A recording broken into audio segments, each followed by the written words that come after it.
ही एक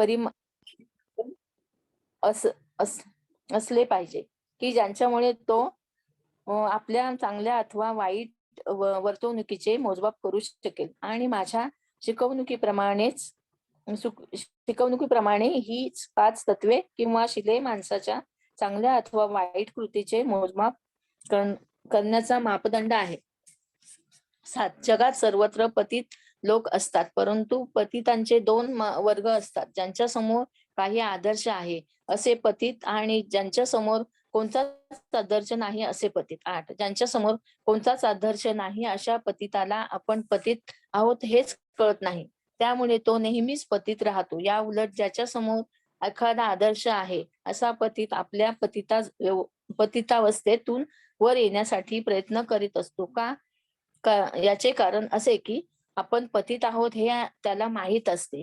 9. मनुष्याचे जीवन नियमित करण्यासाठी त्याच्यासमोर एखादा आदर्श असणे आणि कोणताच आदर्श नसणे याच्यातील हा फरक आहे. महत्वाची गोष्ट माणसाचा अधपात ही नसून त्या अवस्थेत मुक्त होण्याचा आदर्शाचा अभाव हीच होय. 10. परिव्राजक तुम्ही विचाराल की जीवनाचा आदर्श म्हणून मान्य करण्यास हीच तत्वे योग्य का? 11. यात प्रश्नाचे उत्तर तुम्हाला स्वतःलाच सापडेल. जर तुम्ही स्वतःलाच असा प्रश्न केलात की ही तत्वे व्यक्तीच्या हितासाठी आहेत काय? किंवा ती सामाजिक हित साधणारी आहेत काय? 12.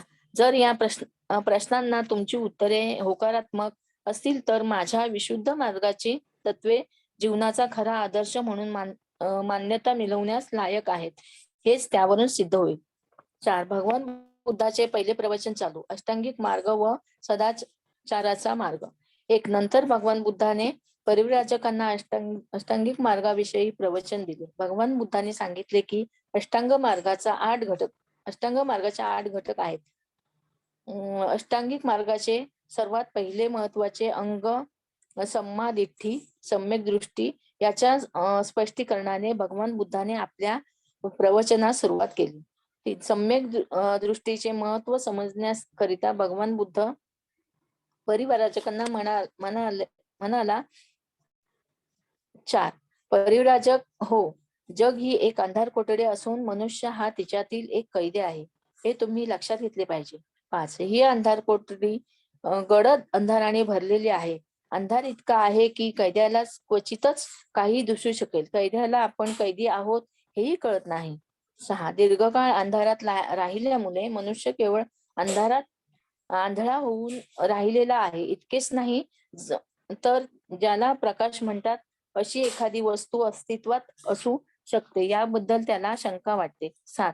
मन हे एक असे साधन आहे की ज्याच्यामुळे मनुष्याला प्रकाश मिळू शकतो. 8. तथापि या अंधार कोठडीतील कैद्याच्या मनाची अशी अवस्था नाही की त्यांचे मन हे या बाबतीत एक साधन ठरेल. 9. त्यांच्या मनाची अवस्था त्यांना केवळ दृष्टी असल्यामुळेच अंधारासारखी एक वस्तू अस्तित्वात आहे हे दाखविण्यापुरता अगदी थोडा प्रकाशच आत येऊ देतो. अशा प्रकारे त्यांची आकलन शक्ती स्वभावातच सदोष असते. 11. परंतु परिव्राजक हो, या कैद्याची स्थिती इतकी दिसते तितकी निराशाजनक नाही हे लक्षात घ्या. 12. कारण माणसात इच्छाशक्ती या नावाची एक शक्ती असते. जेव्हा योग्य हेतू निर्माण होतात तेव्हा या शक्तीलाही जागृत करता येते व तिला गती देता येते. 13.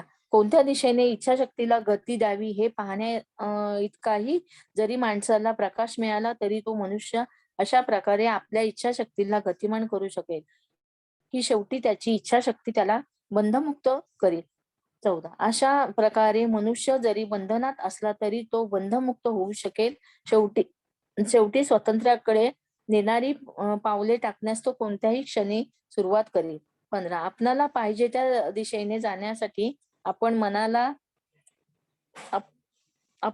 आपण वळण लावू शकतो. हे कारण याचे होय. मन हेच आपल्याला जीवनाच्या कारागृहात बंदिवान करीत असते आणि तेच आपल्याला तेथे डांबून ठेवते. 16. मन जी गोष्ट निर्माण करते ती ते नष्टही करू शकते.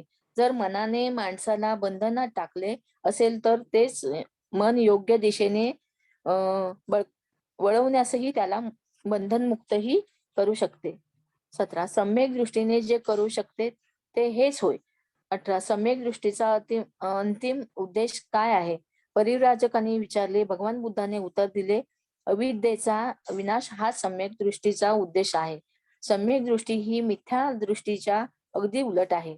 19 मनुष्याला दुःखाचे अस्तित्व आणि दुःख निरोधाचा उपाय ही उदात्त सत्य व समजणे म्हणजे अविद्या होय. सम्यक दृष्टीचा हेतू माणसाने कर्मकांडांच्या विधींना व्यर्थ समजणे आणि शास्त्रांच्या पावित्र्यावरील मिथ्या विश्वास टाकून देणे हा आहे. 21 सम्यक दृष्टी करिता माणसाने अद्भुत कल्पनांचा त्याग केला पाहिजे. निसर्ग नियमाविरुद्ध कोणतीही गोष्ट होऊ शकते ही गोष्ट माणसाने मानता कामा नये. 22 ज्या सिद्धांतांना वास्तवतेचा किंवा अनुभवताचा आधार नाही व ते केवळ काल्पनिक अनुमाने आहेत ते सिद्धांत सम्यक दृष्टीसाठी त्याज्य आहेत. 23 स्वतंत्र मन आणि स्वतंत्र विचार हे सम्यक दृष्टीसाठी आवश्यक आहे. 24 प्रत्येक माणसाला काही ध्येय, आकांक्षा आणि महत्वाकांक्षा असतात. अशी ध्येय, आकांक्षा आणि महत्वाकांक्षा ही उदात्त आणि प्रशंसनीय असावी. ती शुद्ध आणि अयोग्य नसावी. हा सम्यक संकल्पाचा आशय आहे. 25 सम्यक वाचा पुढील शिकवणे देते. 1 माणसाने जे सत्य असेल तेच बोलावे. 2 असत्य बोलू नये. 3 माणसाने दुसऱ्याविषयी वाईट बोलू नये. 4 माणसाने दुसऱ्याची निंदानालस्ती करण्यापासून परावृत्त व्हावे. 5 माणसाने आपल्या लोकांविषयी रागाची किंवा शिवीगाळीची भाषा करू नये. 6 माणसाने सर्वांशी आपुलकीने व सौजन्याने वागावे. 7 माणसाने अर्थहीन मूर्खपणाची बडबड करू नये. त्याचे बोलणे समंजसपणाचे व मुद्देसूद असावे. 26 मी सांगितल्याप्रमाणे सम्यक वाचेचे पालन करणे हे कोणाच्या भीतीमुळे किंवा पक्षपाताने होता कामा नये. सम्यक वाचेमुळे काय तोटा होईल किंवा आपल्या कृतीविषयी आपल्या वरिष्ठांना काय वाटेल याचा सम्यक वाचेशी यत्किंचितही संबंध असता नये. वरिष्ठांची आज्ञा किंवा वैयक्तिक फायदा हे सम्यक वाचेचे प्रमाण नाही. 28 सम्यक कर्मांत हे योग्य वर्तनाची शिकवण देते. दुसऱ्यांच्या भावना आणि त्यांचे हक्क यांचा मान राखून प्रत्येक कृती करावी अशी यांची शिकवण आहे. 29 सम्यक कर्मतांचे प्रमाण होते. जीवनाच्या मूलभूत नियमांशी सुसंगत असे वर्तन हे त्याचे प्रमाण होय. 30 एखाद्याचे वर्तन ज्यावेळी या नियमांशी सुसंगत असते त्यावेळी ते सम्यक कर्मतांशी सुसंगत आहे असे समजावे. 31 प्रत्येक व्यक्तीला आपला चरित्रार्थ चालवायचा असतो, परंतु चारित्रार्थाचे अनेक मार्ग आहेत. काही वाईट आहेत, काही चांगले आहेत, ज्याच्यामुळे इतरांची हानी होते किंवा इतरांच्यावर अन्याय होतो. ते वाईट मार्ग होत दुसऱ्यांनी हानी किंवा त्याच्यावर अन्याय न करता जगण्यापुरते मिळवण्याचे ते जे मार्ग ते चांगले होते. याला सम्यक आजीविका म्हणतात. 32 सम्यक व्यायाम म्हणजे अविद्या नष्ट करण्याचा प्राथमिक प्रयत्न होय. अविद्या नष्ट करणे म्हणजे या दुःखदायक कारागृहातून बाहेर पडण्याचा दारापर्यंत पोहोचून पुढील मार्ग मोकळा करणे होय. 33 सम्यक व्यायामाचे 4 हेतू असतात. 34 अष्टांग मार्गाशी विरोध अशा चित्तवृत्तीचा प्रतिरोध करणे हा एक हेतू होय. 35 अशा प्रकारच्या ज्या चित्तवृत्ती अगोदरच उत्पन्न झाल्या असतील तर त्या दाबून टाकणे हा दुसरा हेतू होय. 36 अष्टांग मार्गाचा आवश्यक अशा चित्तवृत्ती उत्पन्न करण्यास माणसाला सहाय्य करणे हा तिसरा हेतू होय. 37 अशा प्रकारच्या ज्या चित्तवृत्ती अगोदरच अस्तित्वात आल्या असतील त्यांची वाढ आणि विकास करणे हा चौथा हेतू होय. 38 सम्यक स्मृतीला जागरूकपणा व विचारीपणा यांची आवश्यकता असते. मनाची सतत जागृती हा त्याचा अर्थ होय. दुष्ट वासनांवर मनाचा पहारा ठेवणे हे सम्यक स्मृतीचे दुसरे नाव होय. 39 परिव्राजक हो सम्यक दृष्टी, सम्यक संकल्प, सम्यक वाचा, सम्यक कर्मांत, सम्यक आजीविका, सम्यक व्यायाम आणि सम्यक स्मृती प्राप्त करून घेण्याचा प्रयत्न करणाऱ्या माणसांच्या मार्गावर 5 अडथळे किंवा बंधने असतात. 40 लोभ, द्वेष, आळस, सुस्ती, संशय आणि अनिश्चय हे 5 अडथळे होत. म्हणून हे अडथळे दूर करणे आवश्यक आहे. हे अडथळे म्हणजे बंधनेच होत आणि ते दूर करण्याचा मार्ग समाधी हा होय. परंतु परिव्राजक हो, सम्यक समाधी म्हणजे समाधी नव्हे, हे लक्षात घ्या. तिचे स्वरूप अगदी निराळे आहे. 41 समाधी म्हणजे केवळ चित्ताची एकाग्रता वरील 5 अडथळ्यांचा अटकाव करणाऱ्या स्वयंप्रेरित अशा ध्यानावस्थांच्या मार्गावरती आपल्याला नेते, यात शंका नाही. 42 परंतु ह्या ध्यानात अवस्था तात्पुरत्या असतात. त्यामुळे अडथळ्यांना केलेला अटकाव हा देखील तात्पुरताच ठरतो. मनाला स्थायी स्वरूपाचे वळण लावणे हे आवश्यक आहे. अशा प्रकारचे कायम स्वरूपाचे वळण केवळ सम्यक समाधीनेच लावता येईल. 43 समाधीमुळे अडथळ्यांचा फक्त तात्पुरता अटकाव होतो, म्हणून ती केवळ नकारात्मक स्थिती होते. होय, तिच्यात मनाला वळण लावले जात नाही. सम्यक समाधी ही वास्तवात्मक असते. ती मनाला एकाग्रतेच्या आणि एकाग्रतेच्या काळात कुशल कर्माचा विचार करण्याचे शिक्षण देते आणि त्याला अनुसरूनच अडथळ्यांमुळे निर्माण होणाऱ्या अकुशल कर्माकडे आकर्षित होण्याची मनाची प्रवृत्ती ही ती नष्ट करते. 44 सम्यक समाधी मनाला चांगल्या गोष्टींचा विचार करण्याची व चांगल्या गोष्टींचा नेहमी विचार करण्याची सवय लावते. सम्यक समाधी चांगल्या कृती करण्यास आवश्यक अशीच प्रेरणा मनामध्ये निर्माण करीत आहे. 5 भगवान बुद्धांचे पहिले प्रवचन शीलमार्ग चालू.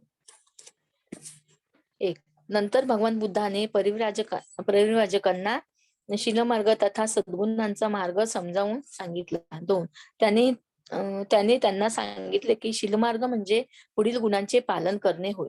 1 शील, 2 दान, 3 उपेक्षा, 4 नैष्क्रम, 5 वीर्य, 6 शांती, 7 सत्य, 8 अधिष्ठान, 9 करुणा आणि 10 मैत्री. या सद्गुणांचा अर्थ परिव्राजकांनी भगवान बुद्धाला विचारले. 4 त्यांची इच्छा पूर्ण करण्यासाठी भगवान बुद्ध म्हणाले. 5 शील म्हणजे नीतिमत्ता, वाईट गोष्टी न करण्याकडे आणि चांगल्या गोष्टी करण्याकडे असलेला मनाचा कल. अपराध करण्याची लाज वाटते, शिक्षेच्या भीतीने वाईट गोष्ट करण्याचे टाळणे म्हणजे शील. शील म्हणजे पापभीरुता.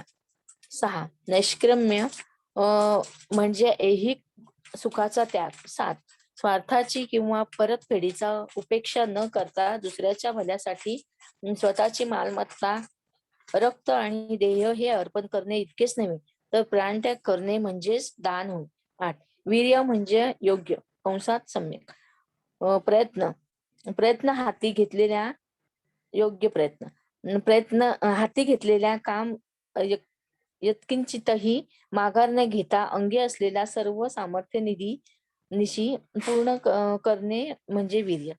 9 शांती म्हणजे क्षमाशीलता, द्वेषाला उत्तर न देणे हे याचे सार होय. कारण द्वेषाने द्वेष शमत नाही, तो फक्त क्षमाशीलतेनेच शांत होऊ शकतो. 10 सत्य म्हणजे खरे माणसाने कधीही खोटे बोलता कामा नये. त्याचे भाषण हे असत्यच असले पाहिजे. ते सत्याखेरीज दुसरे काही असता कामा नये.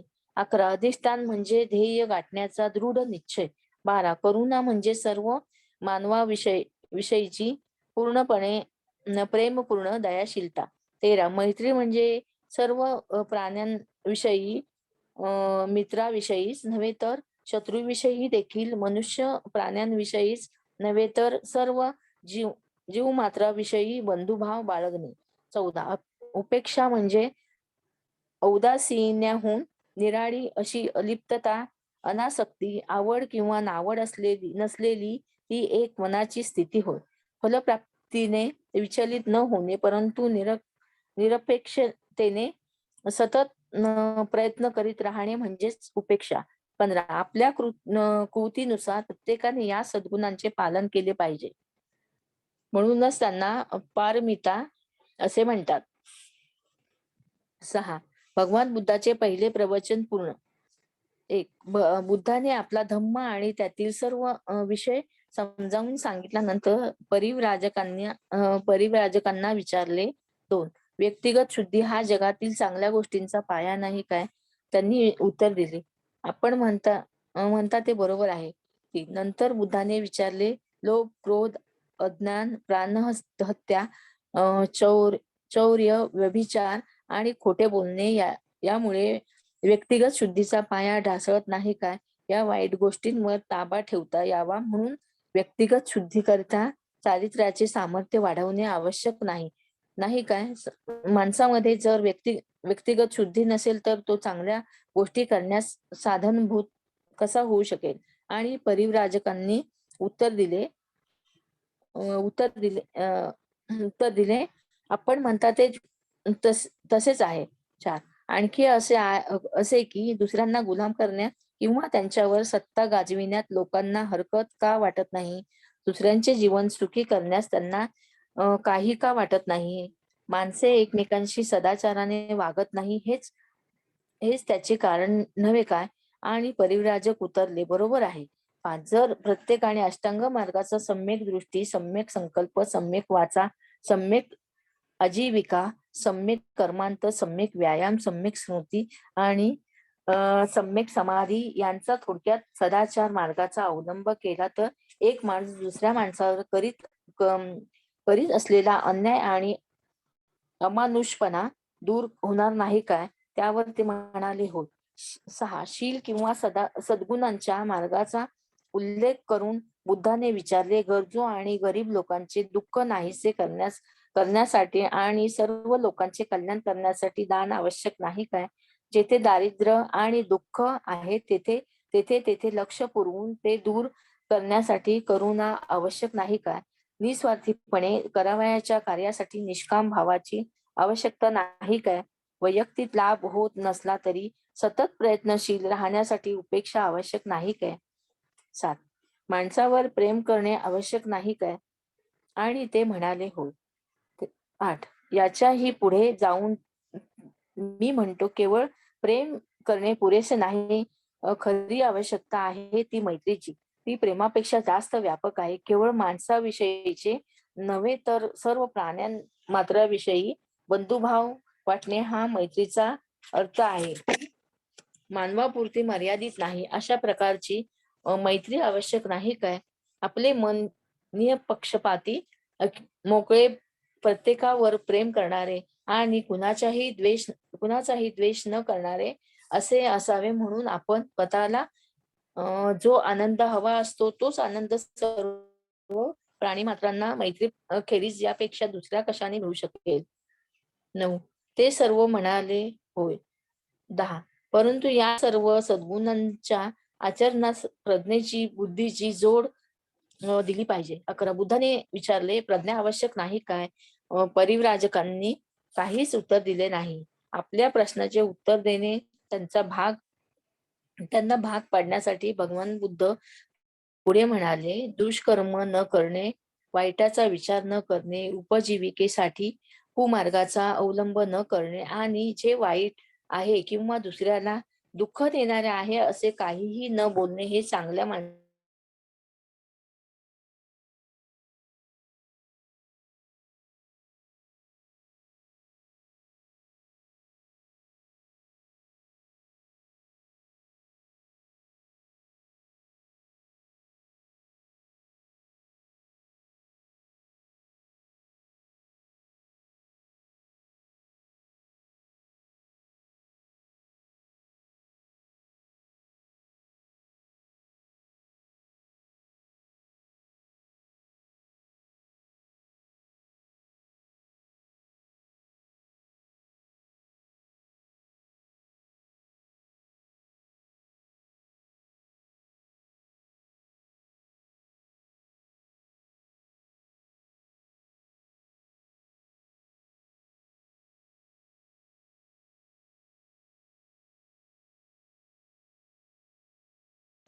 स्तन चोखण्यापलीकडे जगण्याचा दुसरा कोणताही मार्ग, वाईट मार्ग ते अवलंबू शकणार नाही. 13 प्रज्ञेच्या कसोटीला सद्गुण मार्ग उतरला म्हणजे पाहिजे, म्हणून समज आणि बुद्धी हेच प्रज्ञेचे दुसरे नाव आहे. 14 प्रज्ञा पारमिता ही इतकी महत्वाची व आवश्यक का आहे, त्याचे दुसरेही एक कारण आहे.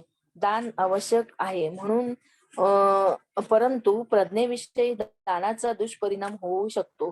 करुणेची आवश्यकता आहे, परंतु प्रज्ञेविषयी करुणेचा परिणाम वाईट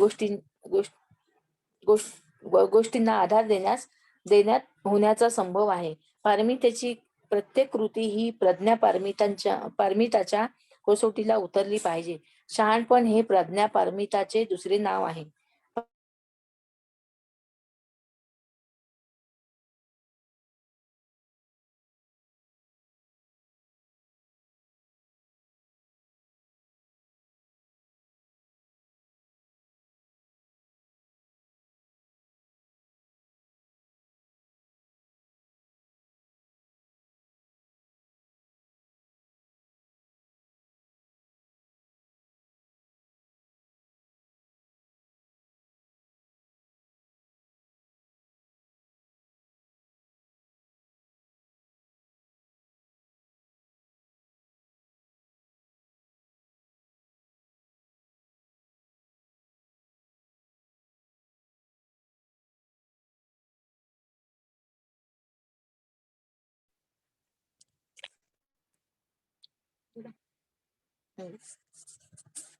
नंतर परिव्राजकांना पुढील प्रमाणे आदेश देऊन भगवान बुद्धाने आपले प्रवचन संपविले. 17 माझा धम्म निराशावादी आहे असे तुम्ही म्हणण्याचा संभव आहे, कारण तो दुःखाच्या अस्तित्वाकडे मानव जातीचे लक्ष वेधतो आणि असे सांगतो की माझ्या धम्माविषयीचा हा दृष्टिकोन चुकीचा ठरेल. 18 माझा धम्म दुःखाचे अस्तित्व मान्य करतो, त्यात शंका नाही, परंतु दुःखाचे निरसन करण्यावरही तो तितकाच जोर देतो, हे विसरू नका. 19 माझ्या धम्मामध्ये मानवी जीवनाचा उद्देश आणि अशा या दोहोचाही अंतर्भाव आहे. 20 माझ्या धम्माचा हेतू अविद्या नष्ट करणे हा आहे. अविद्या म्हणजे दुःखाच्या अस्तित्वाविषयीचे अज्ञान होय. 21 त्यात अशा आहे, कारण मानवी दुःखाचा अंत करण्याचा मार्ग तो दाखवितो. 22 तुम्हाला हे म्हणणे मान्य आहे की नाही? आणि परिव्राजक म्हणाले, होय, आम्हाला मान्य आहे. 7 परिव्राजकांची प्रतिक्रिया. 1 हा खरोखरच एक नवीन धम्म आहे, याची परिव्राजकांना ताबडतोब जाणीव झाली. जीवनाच्या प्रश्नाकडे पाहण्याचा या नव्या दृष्टीचा त्यांच्यावर इतका परिणाम झाला की एकमताने म्हणाले, जगाच्या इतिहासात आजपर्यंत मानवी दुःखाचे अस्तित्व मान्य करणे हा धम्माचा खरा पाया आहे. हे कोणत्याही धर्म संस्थापकाकडे सांगितलेले नाही. 2 जगाच्या इतिहासात कोणत्याही धर्म संस्थापकाने या दुःखाचा परिहार करणे हा धर्माचा खरा उद्देश आहे हे सांगितलेले नाही. 3 जगाच्या इतिहासात यापूर्वी मूलतःच इतका सरळ आणि साधा, अद्भुतता आणि अतिमानुषी शक्तीपासून इतका मुक्त आत्मा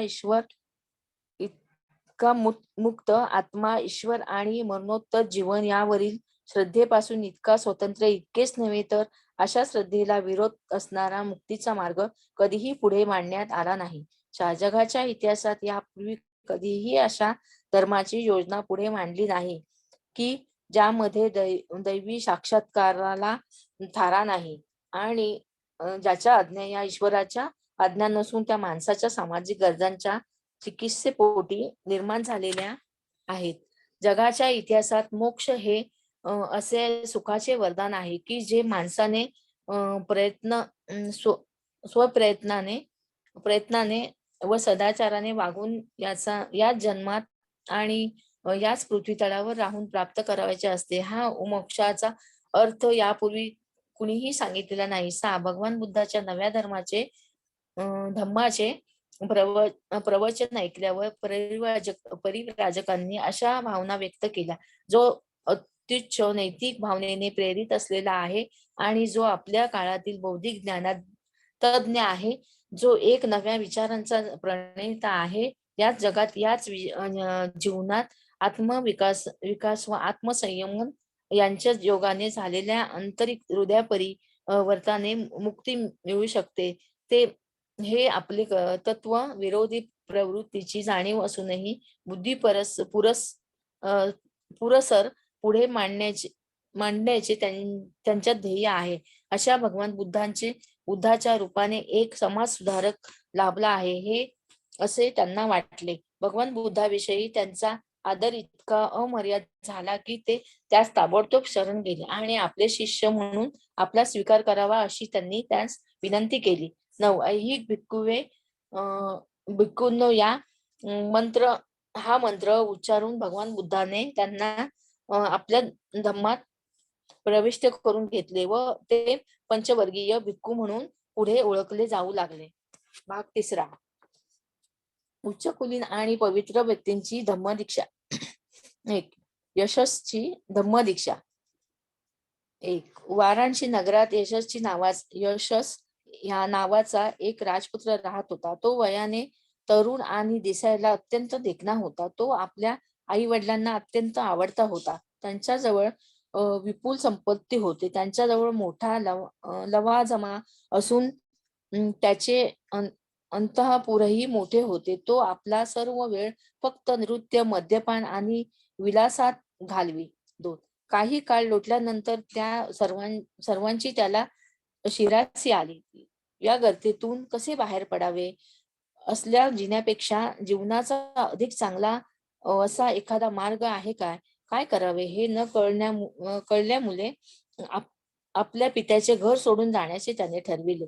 3. एका रात्री त्याने पित्याचे घर सोडले आणि तो इकडे तिकडे भटकू लागला. फिरता फिरता तो कृषी पतनाच्या दिशेने वळला. 4. थकवा आल्यामुळे तो खाली बसला आणि स्वतःशीच मोठमोठ्याने म्हणू लागला, मी कुठे आहे? यातून आता मार्ग कोणता? अरे रे, काय ही दुर्दशा, केवढे संकट! 5. ज्या दिवशी तथागताने पंचवर्गीय भिक्खूंना कृषीपतन येथे पहिले प्रवचन दिले, त्याच दिवशी रात्री हा प्रकार घडला. यशस कृषीपतनाला येथे असताना तेथे राहत असलेले तथागत भगवान बुद्ध पहाटे उठून उघड्या हवेत इकडून तिकडे फेऱ्या घालीत होते. आपल्या भावना व्यक्त करीत येणाऱ्या या उमद्या तरुण यशसला भगवंतांनी पाहिले. 6. आणि त्याचा तो नैराश्याचा आक्रोश ऐकून भगवंत म्हणाले, काही दुःख नाही की काही संकट नाही, ये मी तुला मार्ग दाखवतो. आणि भगवंतांनी त्याला आपल्या धम्माचा उपदेश दिला. 7. आणि यशसने जेव्हा तो उपदेश ऐकला तेव्हा तो हर्षभरीत झाला आणि मग त्याने आपली सोनेरी पादत्राणे काढली व तो भगवंतांच्या सानिध्य जाऊन बसला आणि आदराने त्याने त्यांना वंदन केले. 8. भगवान बुद्धांनी शब्द ऐकून तथागतांनी शिष्य म्हणून आपला स्वीकार करावा अशी त्याने विनंती केली. 9. नंतर भगवंतांनी त्याला बोलावून भिक्खू होण्यास विषयी सांगितले. यशसने ते मान्य केले. 10. आपला पुत्र नाहीसा झाल्याचे समजल्यावर यशसच्या आई वडिलांना अत्यंत दुःख झाले. पित्याने त्याचा शोध लावण्यास सुरुवात केली. ज्या ठिकाणी भगवंत आणि यशस भिक्खूंच्या वेशात बसले होते त्या ठिकाणी यशसचा पिता आला आणि त्याने भगवंतांना विचारले, भगवान, माझा मुलगा यशस याला आपण पाहिले काय? 11. भगवंत म्हणाले, महाराज, आत या. आपल्या पुत्राला आपण भेटू शकाल. तो आत गेला आणि आपल्या पुत्राजवळ बसला आणि पण त्याने त्याला ओळखले नाही. 12. यशस आपल्याला कसा भेटला आणि आपले प्रवचन ऐकल्यावर तो भिक्खू कसा झाला हे भगवंतांनी त्याला सांगितले. तेव्हा पित्याने पुत्राला ओळखले आणि आपल्या पुत्राने योग्य मार्ग स्वीकारल्याबद्दल त्याला फार आनंद झाला. 13 बाळ यशस, पिता म्हणाला, तुझी आई शोकाने आणि दुःखाने व्याकुळ झाली आहे. घरी परत ये आणि आपल्या आईला पुन्हा सुखी कर. 14 नंतर यशसने तथागताकडे पाहिले आणि तथागत यशसच्या पित्याला म्हणाले, यशसने पुन्हा त्या संसारी जीवनात जावे आणि पूर्वीप्रमाणेच ऐहिक सुखाचा उपभोग घ्यावा, अशी आपली इच्छा आहे काय? 15 आणि यशसच्या पित्याने उत्तर दिले, जर माझा पुत्र यशस याला आपल्या बरोबर राहण्यास फायदा आहे असे वाटत असेल तर त्याला राहू द्या. यशसने भिक्खू म्हणून राहण्याचे अधिक पसंत केले. 16 निरोप घेण्यापूर्वी यशसचा पिता म्हणाला, भगवान, तथागतांचे माझ्या घरी माझ्या कुटुंबियासमवेत भोजन करण्यास संमती द्यावी. 17 भगवंतांनी आपली वस्त्रे परिधान करून भिक्षू पात्र घेतले आणि यशस बरोबर ते त्याच्या पित्याच्या घरी गेले. 18 तेथे पोचल्यावर यशसची आई आणि त्याची आयुष्यातील पत्नी यांना ते भेटले. भोजनानंतर तथागतांनी त्या कुटुंबातील सर्व मंडळींना आपला धम्माचा उपदेश दिला. तो ऐकून त्यांना फार आनंद झाला आणि त्यांनी त्या उपदेशाचे पालन करण्याचे वचन दिले. 19 वाराणसीतील एका श्रीमंत कुटुंबात यशसचे 4 मित्र होते. विमल, सुबाहू, पुण्यजित आणि गमपती अशी त्यांची नावे होती. यशसने बुद्ध आणि त्यांचा धम्म याचा आश्रय घेतला आणि असे जेव्हा त्यांना समजले तेव्हा ते त्यांना यशसच्या हिताचे ते आपल्याही हिताचे आहे असे वाटले. 21 म्हणून ते यशसकडे गेले आणि आपले शिष्य म्हणून आपला स्वीकार करण्याविषयी त्यांनी भगवान बुद्धाला प्रार्थना करावी असे त्यांनी त्यांना सांगितले. यशसने ते मान्य केले आणि भगवान बुद्धाकडे जाऊन तो म्हणाला, तथागतांनी माझ्या या 4 मित्रांना आपला धम्मोपदेश देण्याची कृपा करावी. तथागतांनी ते मान्य केले आणि यशसच्या त्या मित्रांनी धम्मदीक्षा ग्रहण केली. 2 काश्यप बंधूंची धम्मदीक्षा. एक वाराणसीमध्ये काश्यप या नावाचे एक कुटुंब राहत होते. त्या कुटुंबात 3 पुत्र होते. ते उच्च विद्या विभूषित असून कर्मठ धार्मिक जीवन जगत होते. काही काळानंतर मोठ्या मुलाने संन्यास घेण्याचा विचार केला.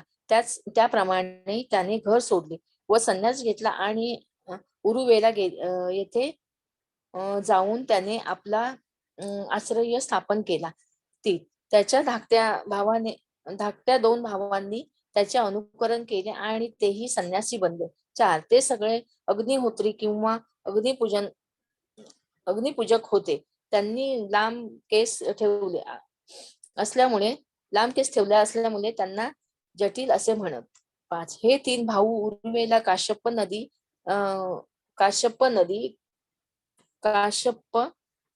आणि गया काश्यप, गया या गावाचा काश्यप या नावाने ओळखले जात. 6 यापैकी उरुवेला काश्यपाचे 500 जटिल अनुयायी होते. नदी काश्यपाचे 300 जटिल शिष्य होते आणि गया काश्यपाचे 200 अनुयायी होते. उरुवेला काश्यप हा त्यांचा प्रमुख होता. 7 उरुवेला काश्यपाची कीर्ती फार दूरवर पसरलेली होती. तो जीवनमुक्त असल्याचे मानले जात होते. लोक दूरदूरच्या ठिकाणाहून फल्गू नदीवरील त्याच्या आश्रमात येत असत. उरुवेला काश्यपाचे नाव आणि कीर्ती ऐकल्यामुळे तथागतांनी त्याला उपदेश देण्याचा आणि शक्य झाल्यास त्याला आपल्या धर्माची दीक्षा देण्याचा विचार केला. 9 त्यांच्या वास्तव्याच्या ठिकाणी माहिती मिळाल्यावर तथागत विरुवेला येथे गेले. 10 तथागतांनी त्यांची भेट घेतली आणि त्याला उपदेश व दीक्षा देण्याची संधी मिळावी म्हणून ते म्हणाले, काश्यप, जर तुमचा विरोध नसेल तर मला तुमच्या आश्रमात एक रात्र राहू द्या. 11 काश्यप म्हणाला, आपली विनंती मला मान्य नाही. या प्रदेशावर राज्य करणारा मूलचिंद नावाचा एक रानटी नागराजा आहे. तो भयंकर शक्तिमान आहे. अग्निपूजा करणाऱ्या सर्व संन्याशांचा तो कट्टा शत्रू आहे. तो रात्री आश्रमात येतो आणि अतिशय त्रास देतो. तो मला जसा त्रास देईल तसाच तो आपणाला त्रास देईल असे मला वाटते. 12 नागलोक तथागतांचे मित्र आणि अनुयायी झाले आहेत हे काश्यपाला माहित नव्हते, परंतु तथागतांना ते माहित होते. 13 म्हणून तथागत पुन्हा विनंती करीत म्हणाले, तो मला त्रास देण्याची शक्यता नाही. कारण काश्यप कृपा करा आणि आपल्या अग्निशाळेत मला एक रात्र राहण्यासाठी जागा द्या. 14 काश्यप अनेक अडचणी सांगू शकला आणि तथागत त्याला पुन्हा पुन्हा आग्रह करू शकले. 15 नंतर काश्यप म्हणाला, वाद करण्याची माझी इच्छा नाही. मला फक्त काहीशी भीती वाटते. इतकेच तुम्ही तुमच्या इच्छेप्रमाणे करू शकता. 16 तथागतांनी ताबडतोब अग्निशाळेत प्रवेश केला व तेथे ते जाऊन बसले. 17 नागराज मुचलिंद नेहमीच्या वेळी त्या खोलीत आला, परंतु काश्यपाऐवजी तथागत त्या ठिकाणी बसलेले त्याला दिसले. 18 भगवंत बसलेले आहेत आणि त्यांच्या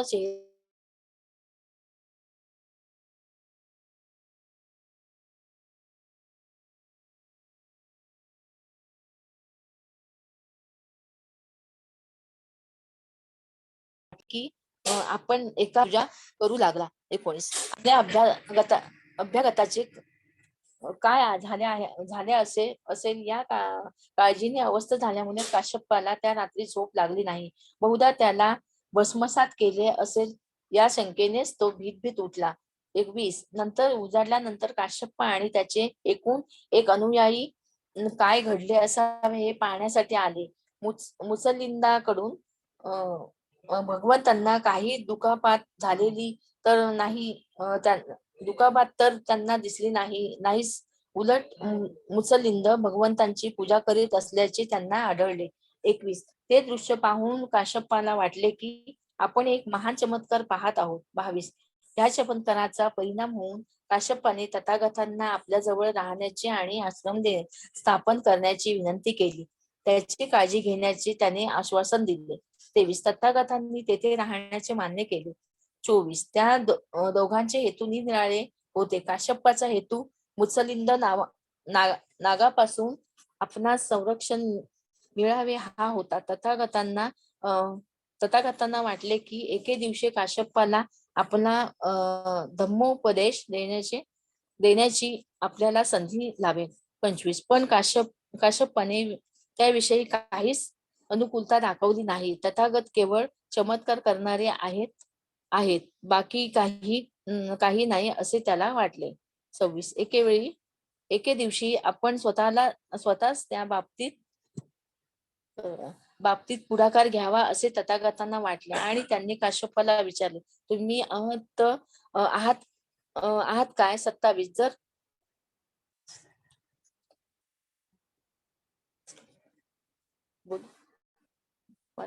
जर तुम्ही अहत नसाल तर या अग्निहोत्रीमुळे तुमचे काय हित होणार आहे?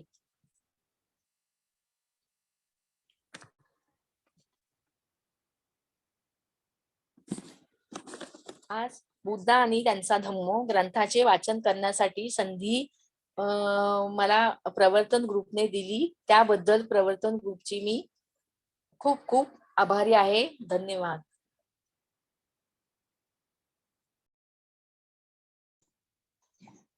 भावपूर्ण अशा या वाचनानंतर मी सर्वांच्या वतीने श्रीमती कुंदा मोरे मॅम यांचे आभार मानते. त्यांचा सहभाग फार मोलाचा होता. तसेच वेळात वेळ काढून सहभागी झाल्याबद्दल सर्व श्रोत्यांचे मनपूर्वक आभार. आजच्या सेशनसाठी मार्गदर्शन करणाऱ्या प्रवर्तन टीम मधील सर्वांचे खूप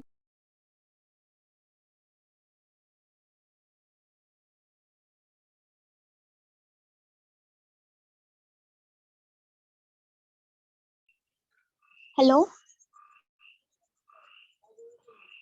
नमस्कार. आजच्या रीडर कुंदा मॅम यांचे आभार, तसेच होस्ट मृणाल मॅमचेही आभार. आम्हाला खूप छान वाटलं, तुम्ही आमच्या कार्यक्रमाचा भाग झालात. सर्वांनी चॅटबॉक्स मध्ये फीडबॅक फॉर्मची लिंक दिली आहे, ती फिल करा आणि तुम्हाला आमच्या पुढच्या 21 ऑगस्टच्या सेशन मध्ये वाचन करायचं असेल तर चॅटबॉक्स मधल्या नंबरवर संपर्क करा. तसेच तुम्ही आमच्या टीम प्रवर्तनच्या कोणत्याही मेंबर सोबत संपर्क करू शकता. भेटूयात मग 21 ऑगस्टला.